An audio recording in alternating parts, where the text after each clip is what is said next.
राधे राधे। श्री हरिदास श्री कुंज बिहारी। कैसे हैं आप सभी लोग? आई होप कान्हा जी की कृपा से आप सभी लोग अच्छे होंगे, स्वस्थ होंगे। लाडले और श्री जी के दर्शन कर लीजिए। लाल जी बैठे हैं और मेरे पास मैया का एक मैसेज आया था। एक मैया हैं रानी मैया, उनका मैसेज आया था। तो आज हम उस विषय पर ही चर्चा करेंगे कि मैया मुझे ये बताइए, क्या हम लड्डू गोपाल जी की पीरियड्स में सेवा कर सकते हैं, उन्हें भोग लगा सकते हैं? तो ये इस करके एक मैसेज है ये। और ये बहुत ज़्यादा प्रश्न पूछा भी जाता है क्योंकि ये हर महिलाओं के साथ होता है। ये तो मासिक धर्म है, जो रजस्वला धर्म भी है, ये होता ही है। तो इसके साथ साथ अब देखिए क्या है कि हर घर में हमारे साथ लाल जी विराजित हैं, हर घर में ठाकुर जी के उपासक हैं। तो क्या हम उन दिनों में सेवा ना करें, और सेवा करें तो कैसे करें, ये भी विषय है। और क्यों नहीं करना चाहिए, ये भी सबसे बड़ा विषय है कि ठाकुर जी की उस समय में क्यों नहीं पूजा करनी चाहिए। तो मैं अपना पर्सनल एक्सपीरियंस बताऊंगी, और साथ ही साथ में कुछ वैदिक शास्त्र हैं, जो शास्त्र कहते हैं, जो कथा वाचक कहते हैं, जो गुरुजन कहते हैं, वो भी बिल्कुल सही बात कहते हैं। क्योंकि वो जो अगर नहीं कह रहे हैं और वो चीज़ हम फॉलो अगर नहीं करेंगे तो उससे हम लोगों की ही गलती है कि जो कि हम अपने बड़े लोगों की, गुरुजन की बात नहीं मान रहे हैं और अपने मन की कर रहे हैं। तो वो चीज़ अपनी ही भक्ति भाव है, वो फिर आप अपने तरीके से कर रहे हैं। उसको भी करने से कोई वैसे त्रुटि नहीं है, पर कभी गुरुजनों की बात भी माननी चाहिए। क्योंकि ऐसा जो वैदिक शास्त्र कहते हैं, जो हमारे पुराण कहते हैं, तो उसी के अनुसार ही वो व्यास मंच से बोलते हैं। उस चीज़ को भी हमें फॉलो करना चाहिए। अब देखिए मेरा पर्सनल एक्सपीरियंस मैं बता रही हूँ, क्योंकि जो ये तो हर लेडीज़ की प्रॉब्लम है कि हम लोग क्या पीरियड्स में पूजा करें तो कैसे करें। हर किसी के पास देखो लाल जी हैं, हर घर में हैं उनकी अर्चना उपासक, युगल सरकार, शालिग्राम जी, हमारी श्यामा जू, युगल जोड़ी, जिस भी रूप में हर जगह लाल जी हैं। तो मैं अपना पर्सनल एक्सपीरियंस आपको बताती हूँ कि मैं कैसे करती हूँ लाल जी की सेवा। देखिए लाल जी और ठाकुर जी, हमारी श्यामा जू, दोनों वहाँ बैठे हुए हैं। अब इसमें क्या है कि अगर उनको उनके मंदिर के पास, उनके घर में, उनको कक्ष में, जैसे भी हम उनको विराजित करते हैं, मैं वहीं पे विराजित करती हूँ। मैं उनको ऐसा नहीं है कि हम जब उनको इन दिनों में सेवा नहीं कर सकते हैं तो हम उनके लिए एक अलग आसन लगा दें। मैं ऐसा नहीं करती हूँ। मैं उनको उन्हीं के ही सिंहासन पे, आसन पर हमेशा विराजित रहने देती हूँ। जब अगर घर में कोई पूजा करने के लिए नहीं है, भोग लगाने के लिए नहीं है कि भोग लगाएगा कौन, कैसे लगाएगा, तो अभी आपको मैं दिखाती हूँ कि मैं किस तरीके से करती हूँ ट्राई। ये हमने क्या करा है कि लाल जी के लिए एक अलग से मैं टेबल रख लेती हूँ। ये टेबल देख सकते हो आप, और ये ऑलवेज रहता है। जब लाला को हम सेवा अर्चना कर सकते हैं, उस समय की अवस्था होती है करनी है, तो हम उनके समक्ष में कर देते हैं। और ये टेबल ऐसे मैं रख देती हूँ। तो आज मैंने उनके लिए भोग में सिंपल खाना ही बनाया है, जैसे कि रोटी है, दाल है और दूध है। और वैसे तो हम उनके लिए कुछ भी बनाते रहते हैं, पर आज बिल्कुल सिंपल खाना है, दाल रोटी, और वही भोग में लगाया है। तो आज इनके लिए टेबल है।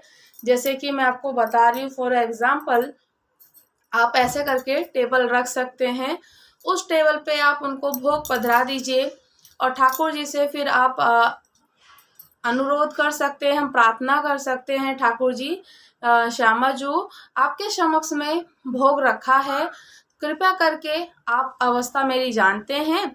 मैं आपको भोग तो नहीं लगा सकती हूँ, आपको अपने हाथों से नहीं खिला सकती हूँ। क्योंकि देखिए इसमें क्वेश्चन पे क्वेश्चन भी आ जाते हैं, क्योंकि उस समय हम लोग खाना भी बनाते हैं और फिर हम लोग उस समय खाना क्यों खिला रहे हैं ठाकुर जी के लिए। तो अब मन में फिर अलग अलग अलग भाव आ जाते हैं। तो पहले एक टॉपिक की चर्चा करते हैं कि जैसे कि हम ठाकुर जी को पहले ये टेबल पे ऐसे करके उनको बोलते हैं कि लाला आप भोग ग्रहण कर लीजिए, और आप श्यामा जू, आपके समक्ष में भोग है, आप कृपया करके खाना खाइए। और इस तरीके से कहकर आप उनके लिए खाना, पानी, दूध, फ्रूट्स वगैरह जो भी आपका टाइम होता है, आप उस तरीके से उनकी सेवा कर सकते हैं। सबसे बड़ा यही एक सिंपल आसान लगता है कि ऐसे आप कर सकते हैं उनको, जो कि हम मंदिर नहीं छू सकते। अब स्पेशली देखो रूम उनका यही है, तो उनको हम अलग टेबल पे भी नहीं बिठा सकते, तो मैं उनके लिए एक अलग टेबल पे खाना रख देती हूँ, थोड़ा सा दूर करके रख देती हूँ। हालांकि अभी मैं जैसे वीडियो बना रही हूँ तो थोड़ा सा मैंने उनको टच किया हुआ है उसमें, अदरवाइज थोड़ा सा टेबल दूर रहता है। और उनको बोल देते हैं कि आप ठाकुर जी, श्यामा जू, आप अपनी सेवा को स्वीकार कीजिए, हमारी सेवा को, और आप खाना खा लीजिए। इस तरीके से कह करके उनसे 10 मिनट 5 मिनट जिस तरीके से आप भोग रखते हैं 10-15 मिनट तक, फिर उसके बाद आप भोग उठा लीजिए वो सब। अब इसमें ये भी अगर एक क्वेश्चन के अंदर क्वेश्चन ही है ये भी कि आप तो फिर मतलब हम लोग वैसे पीरियड्स में या मासिक धर्म में खाना बना रहे हैं तो ठाकुर जी को भोग क्यों लगाएं, ऐसे नहीं बनाना चाहिए, फिर तो ये भी गलत चीज़ है। तो देखिए मन का फिर ये यहाँ पे ये भाव आ जाता है कि अब तो उनकी सेवा कंटिन्यू चल रही है, सेवा तो देखो कंटिन्यू चल रही है ना, तो अब हमने उनको ऐसी आदत भी हो गई है, या फिर ऐसा हो लगता है कि नहीं वो भूखे हैं तो खाना तो देखो खाएंगे। अब भूखे कैसे रखा जाएगा, क्योंकि जो खाना खाने लगा है, जो अन्न खाते हैं, तो उनको कैसे करा जाए। अगर भूखा नहीं रखना है उनको तो भाई आप भोजन बना सकते हैं। सुबह स्नान करके, शुद्धता से स्नान करके, सेवा से हर चीज़ से निवृत्त होकर के ठाकुर जी के लिए भोग आदि कर सकते हैं। और वो सबको पता होता है इस तरीके से कर लेने से किस तरीके से करना है और किस तरीके से नहीं, तो वो सबके अपने अपने अनुसार वो करते भी हैं। अगर आप ऐसा है बिल्कुल ये मान रहे हैं, बिल्कुल वैदिक शास्त्र के अनुसार मान रहे हैं कि उस समय हमें उनकी जब सेवा नहीं करनी है तो हम खाना भी नहीं बनाएं, तो आप खाना मत बनाइए।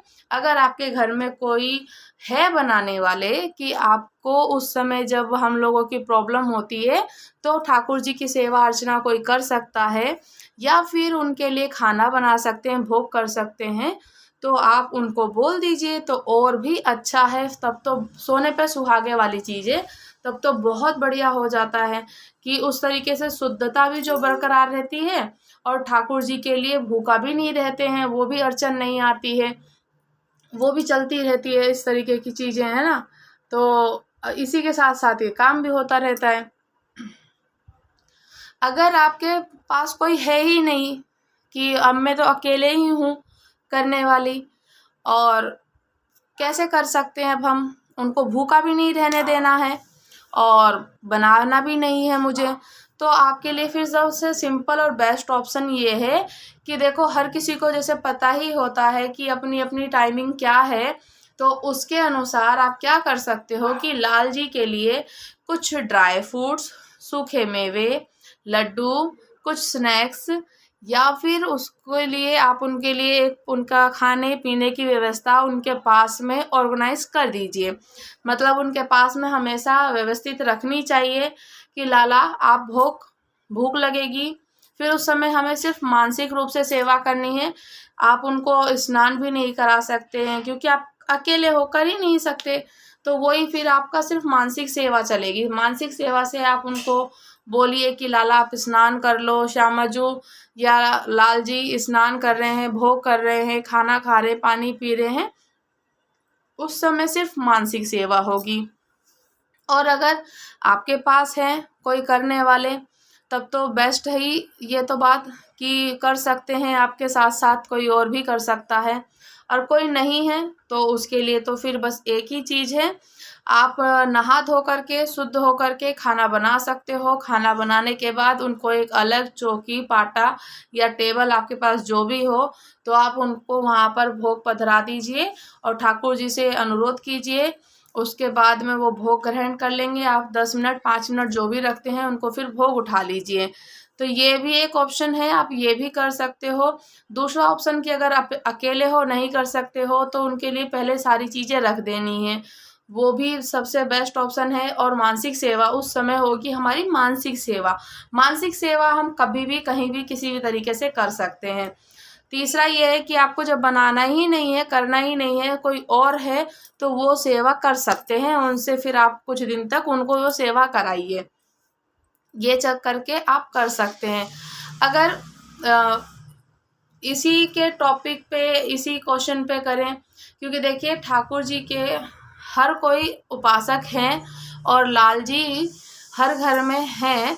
तो जैसे कि हम लोग ये कहते हैं ना कि अगर हमने दीक्षा मंत्र ले लिया है, या हम गौड़ संप्रदाय से हैं, या हम वैष्णव संप्रदाय से हैं, या फिर हम इस्कॉन से हैं, तो सबकी अपनी अपनी रीति है कि आप किस संप्रदाय से जुड़े हैं, या राधा वल्लभ संप्रदाय से जुड़े हैं, या हरिवंश संप्रदाय से जुड़े हैं, या फिर आप इस्कॉन टेम्पल से जुड़े हुए हैं। तो सबकी देखो अपनी अपनी विचार है, अपने अपने भाव हैं। उसमें क्या होता है कि कोई ये कहता है कि हम 3 दिन तक सेवा नहीं करते, 3 दिन के बाद आप सर धो करके सेवा कर सकते हैं। कोई ये कह रहा है कि 5 दिन तक नहीं करते, हम 5 दिन के बाद कर सकते हैं।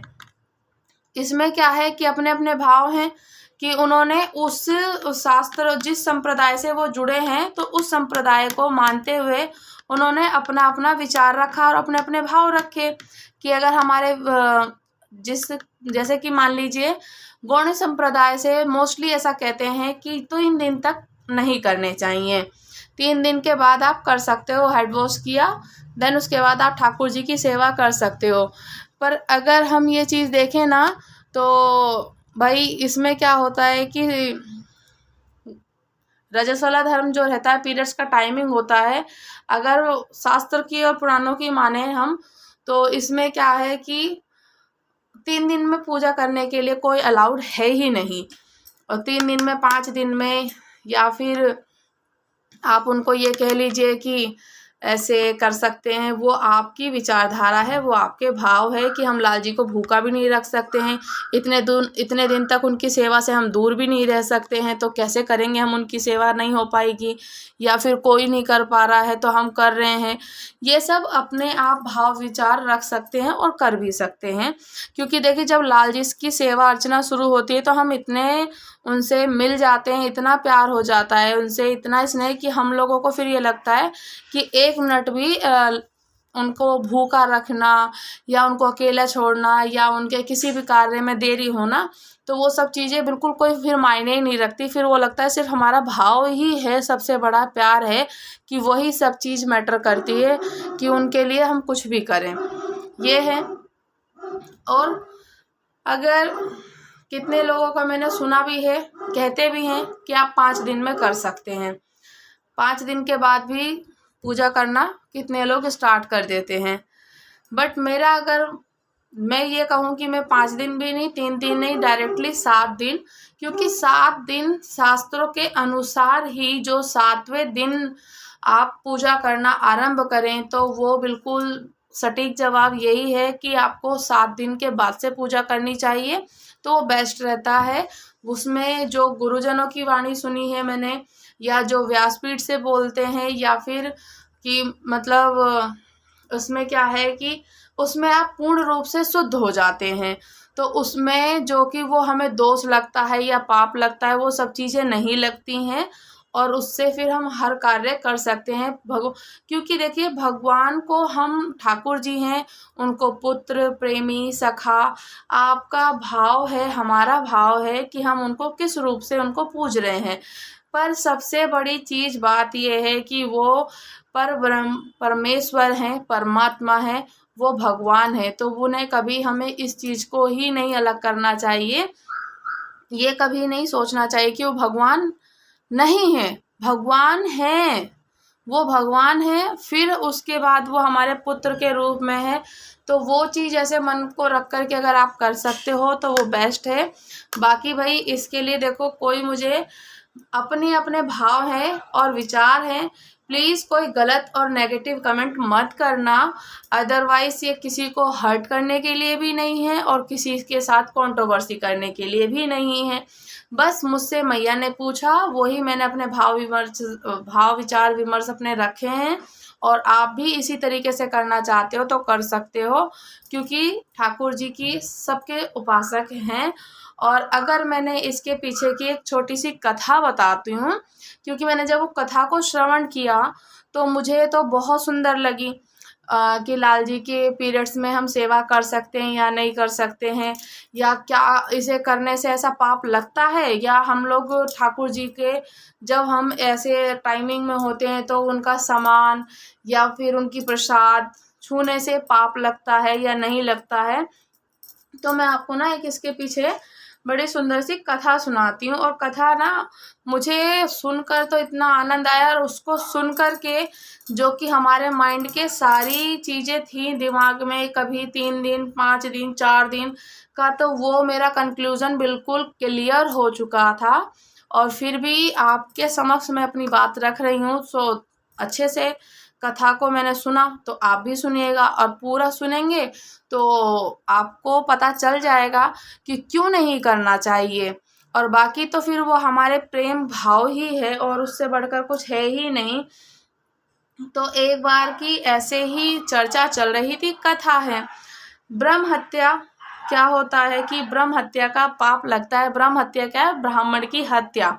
अगर हमने किसी ब्राह्मण की हत्या कर दी तो वो ब्रह्म पाप के अनुसार पूर्ण, उसमें इतना महापाप होता है, इतना महापाप होता है कि हम लोगों को उसको, जैसे कहते हैं ना कि ठाकुर जी भी स्वर्ग के अधिकारी तो दूर की बात है, उसमें हमें फिर कहीं आश्रय नहीं मिलता।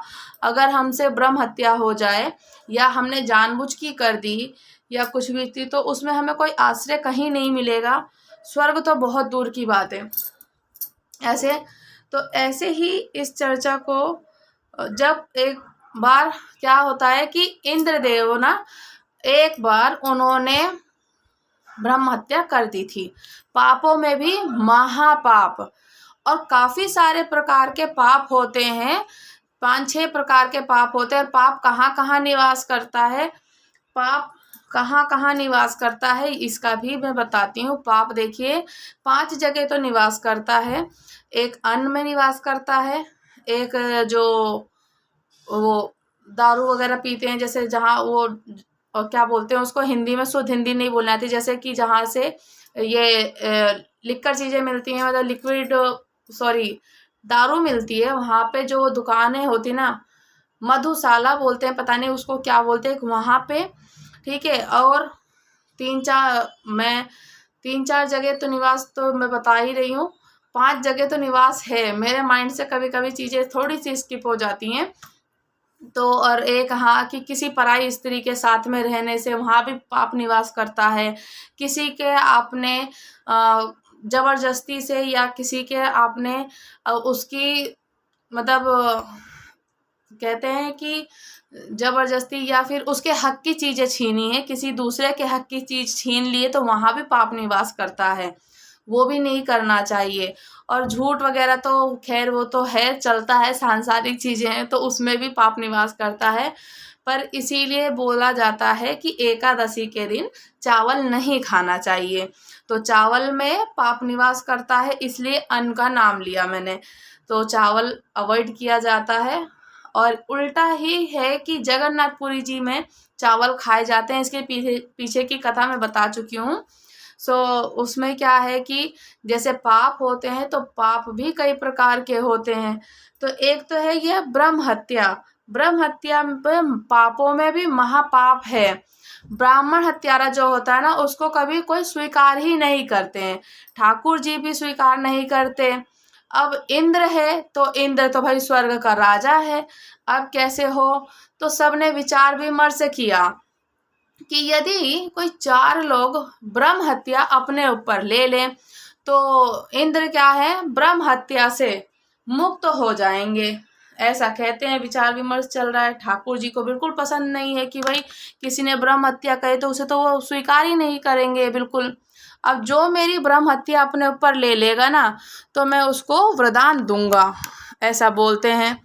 तो 4, भाई क्या था कि 4 लोगों के लिए उन्होंने रखा कि मुझे जो कोई ब्रह्म हत्या ले ले मेरी अगर, तो मैं उन 4 लोगों को क्या करूँगा कि वरदान भी दूंगा। अब 4 लोग सबसे पहले आगे आते हैं कि ब्रह्म हत्या भाई ले उन्होंने करी है इंद्रदेव ने। अब इंद्र तो स्वर्ग का राजा है, तो अगर स्वर्ग का राजा इंद्र स्वर्ग में नहीं विराजेंगे और उन्होंने ब्रह्म हत्या कर दी थी, तो 4 लोगों ने आगे बढ़ कर के उनके ब्रह्म हत्या का पाप अपने अपने सर पे लिया था। तो सबसे पहले किसने आगे बढ़ कर के वो पाप लिया था अपने ऊपर? जल, जो पानी हम लोग पीते हैं, जल ने अपने ऊपर सबसे पहले ब्रह्म हत्या का पाप लिया है। पानी में जो ब्रह्म हत्या का दोष है ना, जब अपने आप से झाग आता है, पानी में झाग, फेन जैसे समुद्र में आता है, उसे ब्रह्म हत्या का दोष माना जाता है। अगर हम उसको स्पर्श कर लेना झाग को, तो उसको स्पर्श करने के बाद हम लोगों को स्नान जरूर करना चाहिए। उससे क्या है कि ब्रह्म हत्या का पाप लगा हुआ है और पाप को उन्होंने अपने सर पे लिया था पानी ने, तो जो झाग प्रकट होता है इसी वजह से ब्रह्म हत्या मानी जाती है। जब भी हम लोगों को वो झाग स्पर्श हो तो स्नान करना चाहिए, ताकि वो ब्रह्म हत्या का पाप हमसे हट जाए। और अगर अब ये इसी में ये ना कहे कोई मुझे कि पानी में तो हम लोग खाना भी बनाते हैं, क्योंकि पानी 99% ऐसा है कि हर जगह यूज़ होता है। तो पानी कहाँ, जैसे कि उसमें पाप वहाँ नहीं निवास करता जो कि ठाकुर जी और ब्रह्म हत्या का वहाँ से हट जाता है। जैसे कोई भी तीर्थ नदी है, गंगा जी हैं, यमुना जी हैं, तो तीर्थ जल है जो भी, उसमें पाप निवास नहीं करता, वहाँ पे ब्रह्म हत्या का दोष नहीं लगता है, वहाँ पे नहीं होता है। क्योंकि अगर हम कभी भी जल में स्नान या गंगा जी जाते हैं तो खुद भी देखते हैं, भले ही कितनी तेज में उफान क्यों ना आए, लहरें क्यों ना चलें, कभी झाग वाला पानी नहीं आता है, कभी झाग उत्पन्न नहीं होता है गंगा जी में, स्पेशली जहाँ तीर्थ स्थान होते हैं वहाँ। क्योंकि वहाँ से वो एक तो तीर्थ है और गंगा जी हैं, गंगा जी में कोई पाप नहीं है, सारे पाप तो ऑलरेडी वहाँ धोने ही जाते हैं लोग बाग ना, तो वहाँ पे ब्रह्म हत्या का दोष नहीं है। जब खाना बनता है या प्रभु को स्नान कराया जाता है तो गंगा जल का आचमन हो जाता है, तो वहाँ नहीं करता है। खासकर से जैसे समुद्र में या फिर जो झाग अपने आप तो मोस्टली समुद्र में ही गंदे नदी नालों में आता है पानी, तो वहाँ पर जो वो झाग होता है उसमें क्या है कि ब्रह्म हत्या का पाप है, इसीलिए नहीं करना चाहिए वहाँ पे। ठीक है। दूसरा है क्या आपके इंद्र ने क्या करा फिर कि इंद्र ने सबको ये बोला था कि भाई मेरे साथ जो कोई पाप ले लेगा मेरा, तो मैं उसको तो वरदान दूंगा। तो इंद्र वरदान देते हैं कि पानी को वरदान देते हैं कि हे जल, तुमने मेरा ब्रह्म हत्या को पाप को स्वीकार किया, मैं तुमको वरदान देता हूँ कि तुम कभी भी किसी के भी रूप को बिगाड़ोगे नहीं। जिस वस्तु में तुम मिलोगे या जिस वस्तु में तुम्हें मिलाया जाएगा उस वस्तु का रस और सुंदर हो जाएगा। जब खाना बनता है तो देखो पानी से ही बनता है, कपड़े धुलते हैं पानी से धुलते हैं, साफ हो जाता है पानी से बिल्कुल कपड़े धुलते हैं। तो इसीलिए ब्रह्म हत्या का पाप लिया पानी ने, और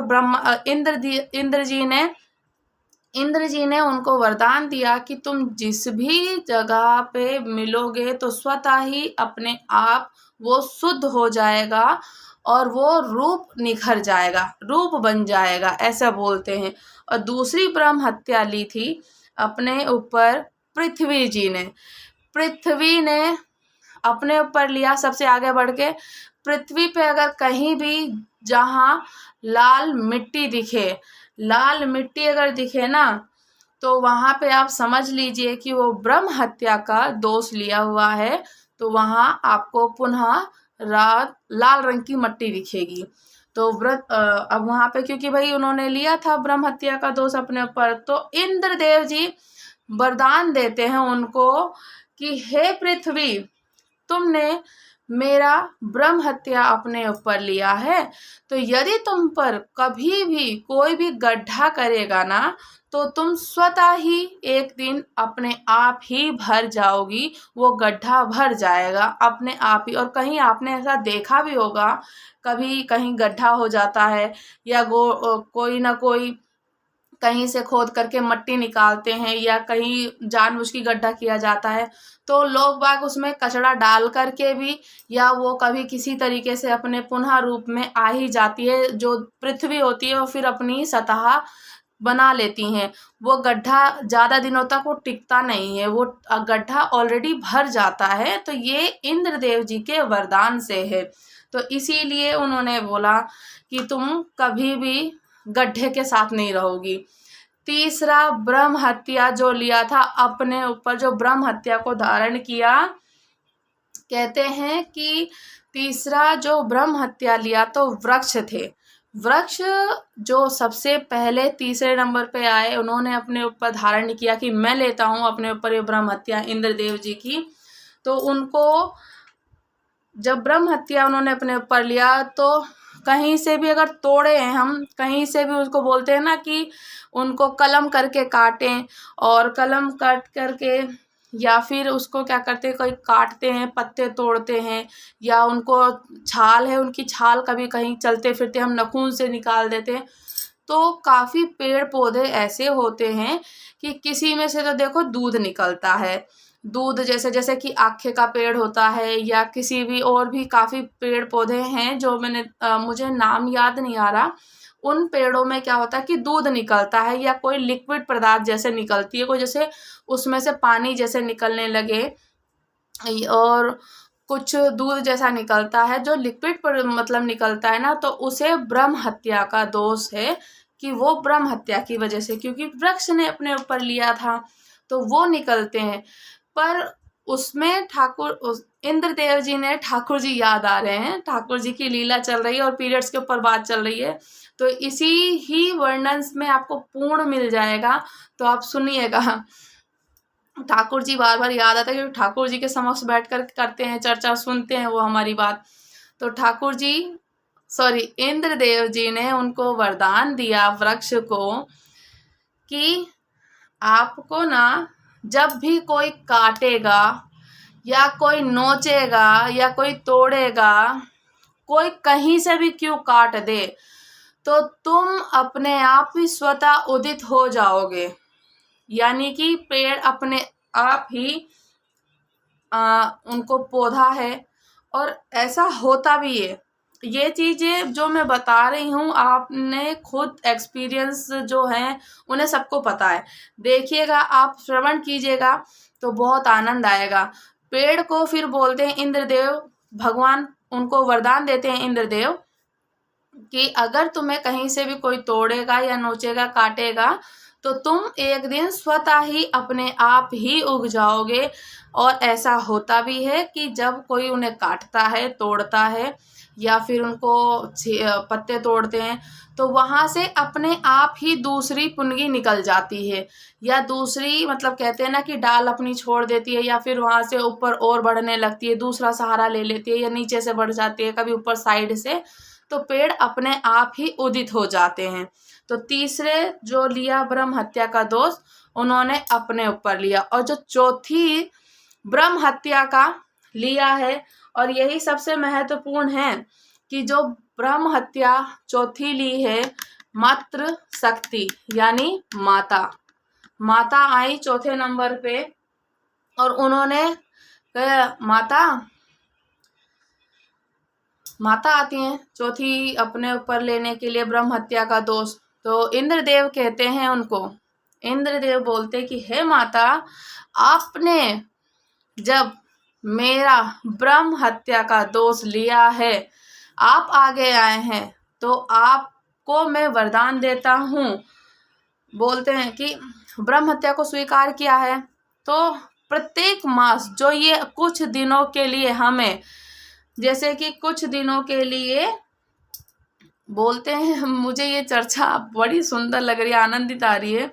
तो इंद्रदेव बोलते हैं कि आपको कुछ समय के लिए, कुछ टाइम के लिए, यानी कि जो हमें प्रतिदिन पर मंथली पीरियड्स प्रॉब्लम होती है हर किसी को, तो ये इंद्रदेव की ही बात है इंद्रदेव ने ही बोला था, क्योंकि जब फोर्थ पर्सन जब सामने आए तो माता आई थी, माता ने बोला कि मैं लेती हूँ ब्रह्म हत्या का दोष। तो इंद्रदेव कहते हैं कि माता, आप मेरी ब्रह्म हत्या का दोष लेने आप आए हैं, आगे मेरे समक्ष आए हैं, तो मैं आपको बोलता हूँ, मतलब उनको ये कहते हैं कि आपको कुछ समय के लिए प्रत्येक माह यानी कि हर महीने आपको मासिक धर्म से गुजरना होगा।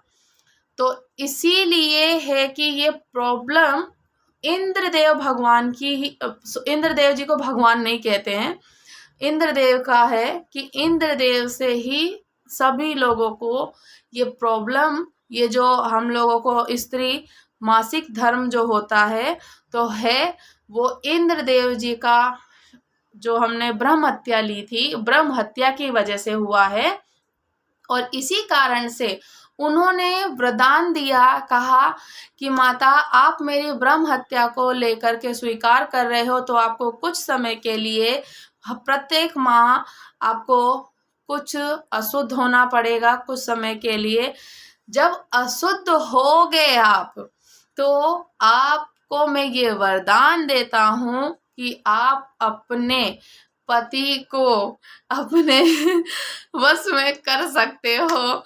ऐसा उन्हें वरदान देते हैं इंद्र जी कि आप अपने पति को वरदान में, उन्होंने यही कहा प्रत्येक माताओं से, और हकीकत बात यही है कि बोलते हैं कि आप अपने पति को ना वश में कर सकते हो। और ऐसा ही इसी इंद्रदेव की वजह से ही प्रत्येक माह हर स्त्री को रजस्वला धर्म होता है, क्योंकि उनकी जो व्यथा थी ब्रह्म हत्या, तो वो लेने के लिए आगे आए थे 4 लोग। ब्रह्म हत्या का पाप लिया अपने ऊपर, और ब्रह्म हत्या का पाप लेने के बाद उन्होंने जो वरदान दिया, यही वरदान दिया था कि आप अपने स्त्री को ये बोला है कि अपने पति को आप अपने वश में कर सकती हो। तो इसी से उनका कहना ये है कि आप कुछ दिन के लिए अशुद्ध हो जाओगे, तो आप उस अशुद्ध अवस्था में ठाकुर जी हैं, प्रभु हैं, भगवान हैं, तो आप उनकी सेवा अर्चना नहीं कर सकते हैं। इससे क्या है कि आप कभी, ऐसा भी होता है कितने लोग तो ये भी कहते हैं कि जब उस अवस्था में होता है तो ठाकुर जी का भोग प्रसादी भी नहीं बनता है। जहाँ ठाकुर जी विराजे होते हैं वहाँ भी नहीं जाना चाहिए। जिस घर में लाल जी के लिए भोग प्रसादी बन रहा है, जिस किचन में, वहाँ भी नहीं जाना चाहिए, उसमें भी नहीं। और पहले ऐसा होता भी था कि नहीं वो होता था, करते थे। पर अब देखिए सब सिंगल हो गए हैं, एकांक हो गए हैं, तो अब सबके साथ में यही है कि कौन करेगा, हम नहीं करेंगे, पर ठाकुर जी की सेवा तो नहीं छोड़ सकते हैं। तो इसी करके थोड़ा थोड़ा सा अपना सबका विचार विमर्श हो गया। और वैसे मैंने आपको ये कथा सुनी है, आपने इस कथा से ही क्लियर हो गया है कि ठाकुर जी की सेवा उस टाइम नहीं करनी चाहिए। जब आप शुद्ध हो जाएं तब आप करो, और नहीं करने वाले हैं तो आप उनको मानसिक सेवा कर लो, वो बेस्ट रहेगा, सबसे अच्छा। उसकी कोई वो बात ही नहीं है कि हम लोग उनको भूखे रखेंगे या परेशान होंगे। आप उनके समक्ष में खाना रख रहे हैं, आप उनको बोलिए कि लाल जी आपके पास खाना है, आपके पास ऑलरेडी इनकी चीज़ें रखते हैं हम लोग, तो वो खा सकते हैं।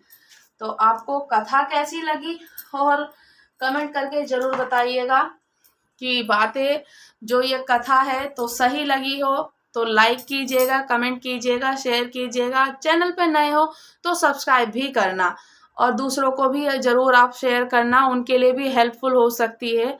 क्योंकि कोई सी भी चर्चा, कोई सा भी विषय लाल जी के लिए, सबके लिए हेल्पफुल ही होती है। राधे राधे। श्री हरिदास श्री कुंज बिहारी।